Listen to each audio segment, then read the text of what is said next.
Hi, moving on to today a new book. Now, in the NCERT, the books of history are divided into our past, part 1, our past, part 2, our past, part 3. In Hindi, it is called Hamara Ateet. So, one book which we did last time covered introduction to all the aspect of social science, where we spoke a little bit about history, spoke a little bit about geography, spoke a little bit about Indian polity, spoke a little bit about Indian economy. Now, but there are separate books as we go into various classes. So now we are going to do that. As I mentioned, for doing the foundation program of these books, you are getting all the books and chapters. My only way of looking at it here is you do the revision MCQs, multiple choice questions, and then go for the reading of the chapters so that in one time reading itself, you are very much clear. And as you have already done these things in your own class 6, 7, 8, 9, you will recall it very well. So, building a foundation. Apart from that, the male will have one section on the study notes. The study notes of this chapter means that either you have to read it or write it on your notebook of your own, or make a printout of it and add on anything which you read about this topic in the forthcoming sessions or on your newspaper. You have any queries, anything you are unable to understand, my way of teaching or the videos are not good, any challenge of any type. What are the challenges? One is understanding the chapters, syllabus, anything regarding the exam. Second is any infrastructural issues, that is you are facing, the video is not good, subtitle I'm unable to take here, my language, my tone, any challenge anywhere. You need to let me know this either through the WhatsApp, which you have in the description, or through email. However, if you do not make me aware, I will not be able to improve. So kindly let me know this. Anything. If I'm doing good, also do let me encourage. Your encouragement will help me also. And in exchange, I will also try to know you each one. Now coming to this chapter. So this book or these chapters we will consider here is first the why study history, introduction, what, where, how, and when. From second chapter, from hunting, gathering to growing food. Third chapter, in the earliest cities.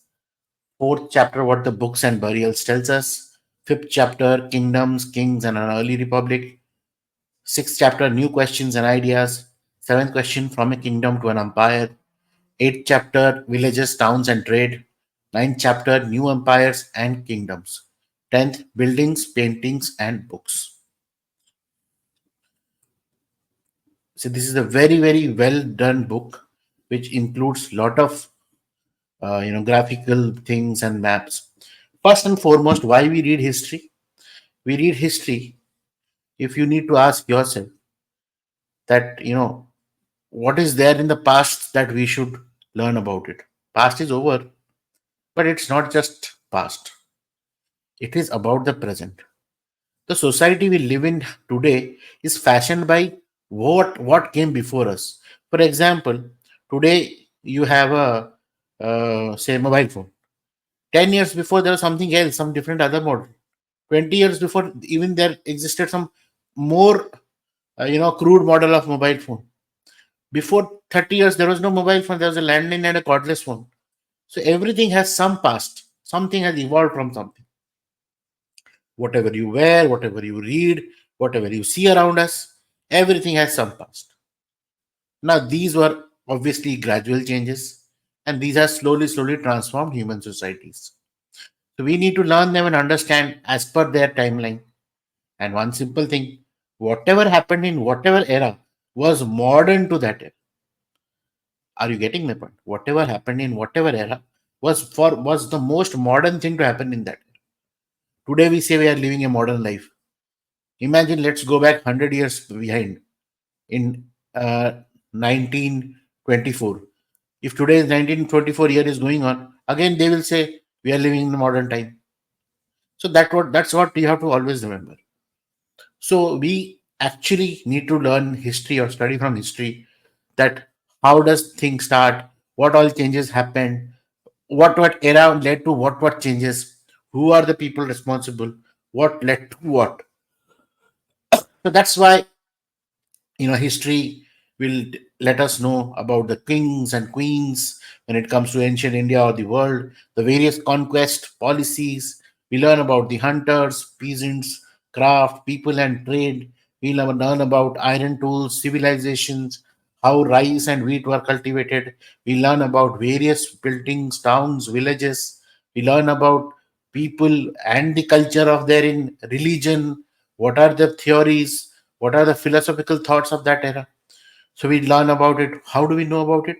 We know it through inscriptions, we know it through various tools, traces of plants, bones, written material, pictures, ornaments, coins, buildings, sculptures, pots, pans, anything we do it. Historians and archaeologists sit together, and from these sources try to create a past story which is having some proof that this would have happened. So this is why learning history is very important. So this kind of is a philosophy that you should always have to create an interest for the subject. Many of you might not have in your schooling have had liking for history. So they might find it really boring. But as we are preparing for civil services examination, your awareness about your country, every part of the country, district, bounded by culture, bounded by a history, you need to be aware about. So the chapter, I'll just quickly run through and summarize what this chapter basically speaks about. So the chapter is talking about introduction, what, where, how, and when, understanding the past, way to discover the what happened in the past, oral accounts, stories, songs, written records, manuscripts, inscriptions, and archaeological evidences, objects, bones. It also talks about what people ate, how they dressed, what games children played, what and the lives of different groups, hunters, farmers, rulers, etc. So there is a storyline of Rashida's curiosity, and that's how the chapter is being, narrated. So obviously for class six level, it talks about where did people live. So early human lived along the Narmada River as skilled gatherers. Areas where early agriculture developed include Suleiman and Kirtar hills, wheat, barley, sheep, and cattle rearing about 8,000 years ago. Vindhya hills and Garo hills, where rice was first grown. Early cities 4,700 years ago developed near the Indus River and its tributaries. Kingdoms such as Magadha flourished near the Ganga River about 2,500 years ago. It talks about people's movement and cultural exchange.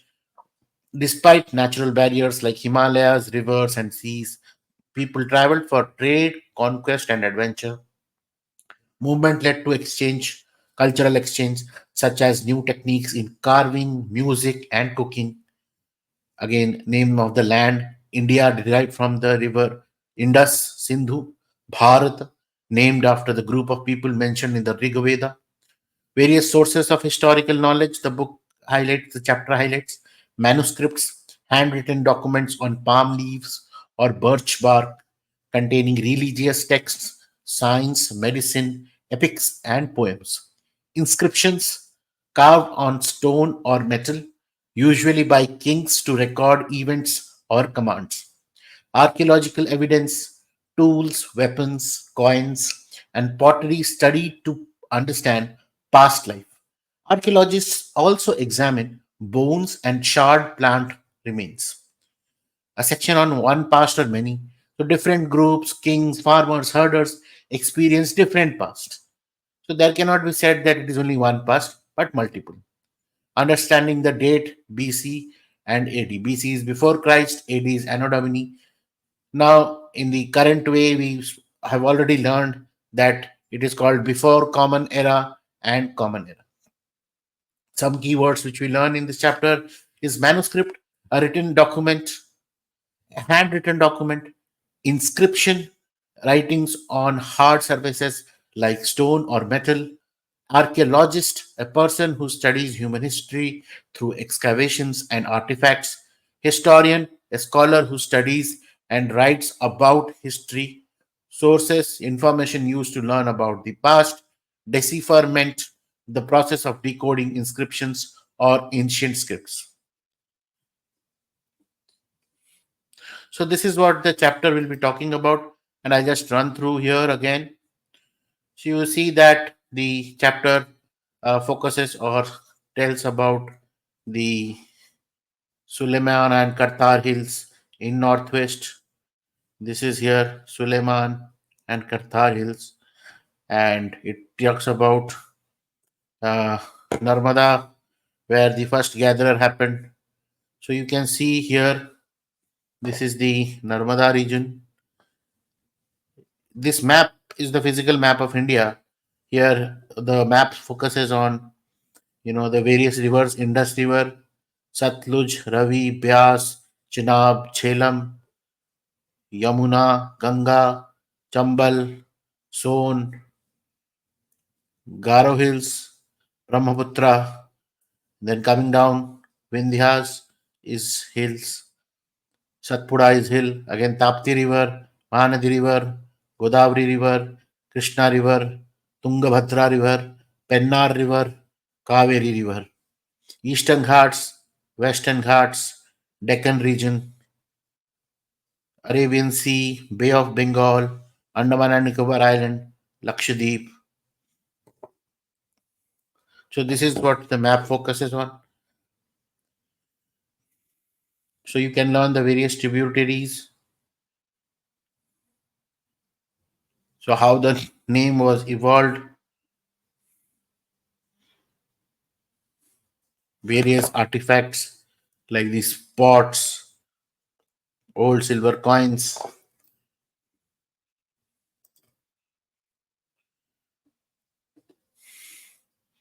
So the chapter focuses around this.